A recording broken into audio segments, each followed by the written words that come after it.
আমি একজন অভিনেত্রী এন্ড মডেল।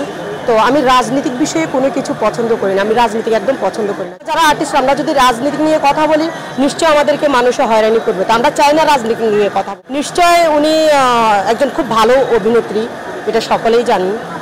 তো উনি শেখ হাসিনাকে নিয়ে কিছু কথা বলেছেন সরকার, এটা হয়তো কেউ কেউ পছন্দ করেননি, কিন্তু আগে একজন উনি আর্টিস্ট, যে কোনো চরিত্র দিবে, আমরা যারা আর্টিস্ট আমাদেরকে যে কোনো চরিত্র দিবে আমরা সেটা করতে বাধ্য, কিন্তু সেটাকে কেন্দ্র করে এভাবে হ্যারেস করাটা এটা একদমই উচিত হয়। রাজনীতিক আসলে রাজনীতিক একটা হচ্ছে মানুষের পেশা, তো যেখানে রাজনীতিকটা হচ্ছে যে যেমন যে পার্টি করে হয়তো বা 5 বছর মানে যত বছরের জন্য, তা আমরা যারা শিল্পী অভিনেত্রী আমাদের হচ্ছে যে যোগ একটা মানে আমাদের নামটা, আমরা যারা অভিনেত্রী এটা আমরা মরে গেলেও কিন্তু আমাদের এই নামটা থাকবে। যেমন রাজনীতিক যখন দল ক্ষমতা থেকে চলে যাবে তখন ওরা অন্য একটা দলে যাবে বা এই দলটা চলে গেছে তার কোনো ইয়ে থাকবে না। আর্টিস্টরা পুরো বছর ধরে তো তারা চেষ্টা করে ভালো কিছু করার জন্য, তো অনুপ্রেরণা হচ্ছে তারা কাজ করতেছে, দেন তার কাজের একটা ভালো কিছু থেকে তো তারা এই অ্যাওয়ার্ড পাচ্ছেন আর কি। তো এটা হচ্ছে যে তাদের একটা কাজের সূত্রে বা